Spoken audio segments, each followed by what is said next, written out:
پیارے ساتھیوں، السلام علیکم۔ امید کرتا ہوں کہ آپ سب حضرات خیریت سے ہوں گے۔ اللہ تعالیٰ آپ کو اسی طریقے سے خوش رکھے۔ چلیے آج کے قصے کی طرف بڑھتے ہیں۔ اللہ کے رسول صلی اللہ علیہ وسلم اور چند صحابہ ایک جگہ بیٹھے ہوئے تھے، کچھ مشورہ ہو رہا ہوگا تو اللہ کے رسول صلی اللہ علیہ وسلم کے پاس ایک عورت آئی۔ اس نے اپنا نفس اللہ کے رسول کے حوالے کیا اور کہا، اے اللہ کے رسول میری شادی کروا دیجیے۔ اسی جماعت میں ایک نوجوان ساتھی بیٹھے ہوئے تھے، انہوں نے کہا، اے اللہ کے رسول میں شادی کرنا چاہتا ہوں۔ چنانچہ اللہ کے رسول نے فرمایا کہ تمہارے پاس حق مہر ادا کرنے کے لیے کچھ ہے؟ تو انہوں نے کہا کہ اللہ کے رسول میرے پاس کوئی چیز موجود نہیں ہے۔ اللہ کے رسول نے فرمایا کہ جاؤ اپنے گھر جاؤ، تلاش کرو، اگر تمہیں لوہے کی ایک انگوٹھی بھی مل جائے تو اسے لے آنا، اسے حق مہر ادا کر دینا، ہم تمہارا نکاح کر دیں گے۔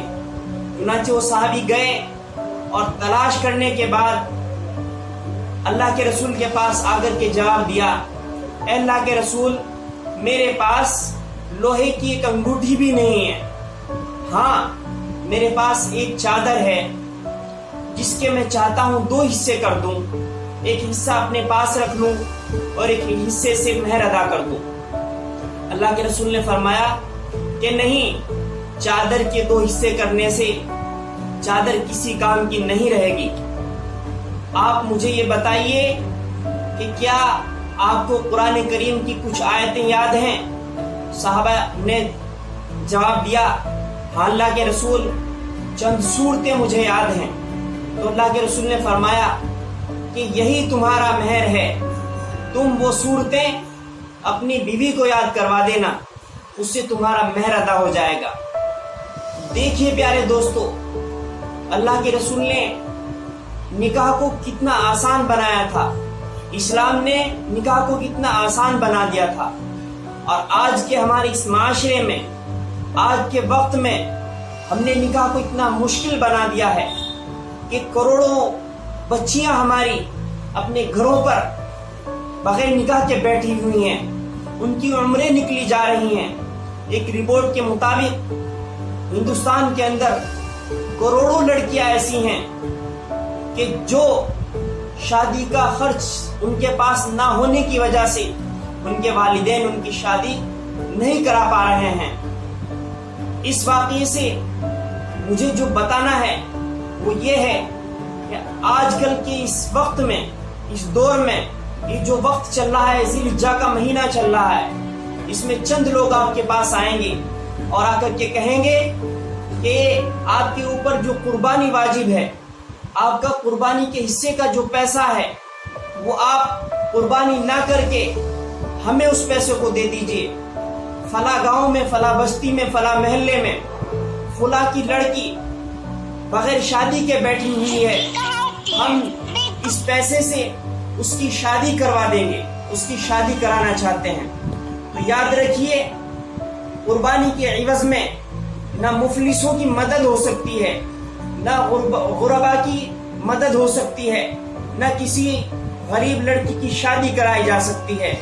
اس کے لیے اگر ہمیں اس کی شادی کا انتظام کرنا ہے، اس کی مدد کرنی ہے، تو ہمیں اپنے برتھ ڈے پارٹیاں جو ہم کرتے ہیں اس میں لاکھوں روپے خرچ کرتے ہیں، اس کو ہمیں بھولنا ہوگا اور اس میں سے اس کو ختم کر کے ان بیٹیوں کی، ان لڑکیوں کی شادیاں کروانی ہوں گی۔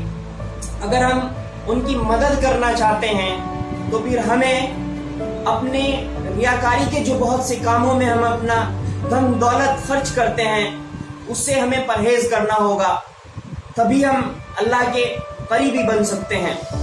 خیر، میں بتا رہا تھا کہ یہ قربانی جو ہوتی ہے اس کا کوئی عوض نہیں ہے، اس کا کوئی بدل نہیں ہے۔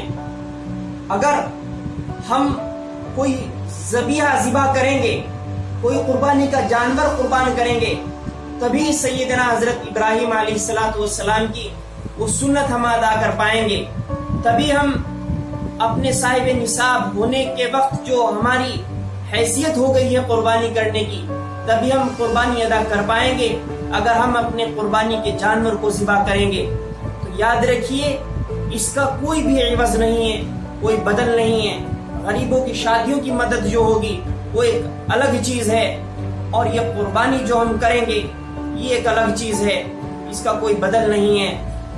مدینہ منورہ میں اللہ کے رسول صلی اللہ علیہ وسلم نے 10 سال زندگی گزاری، لیکن کبھی بھی یوں نہیں کہا کہ نوجوانوں تم قربانی کو چھوڑ کر کے، جو لوگ اس کے مالک ہیں، اس چیز کو چاہتے ہیں کہ ان کی غربا کی شادی کرائی جائے، یہ کبھی نہیں کہا کہ تم غربا کی شادی کروا دینا اور اس قربانی کو چھوڑ دینا۔ تو ہم لوگ قربانی کریں اور اللہ کے رسول صلی اللہ علیہ وسلم کو، حضرت ابراہیم علیہ السلام کو اور اللہ کو خوش کریں، تبھی ہم خیر امت کا ہونے کا فریضہ انجام دیں گے۔ السلام علیکم۔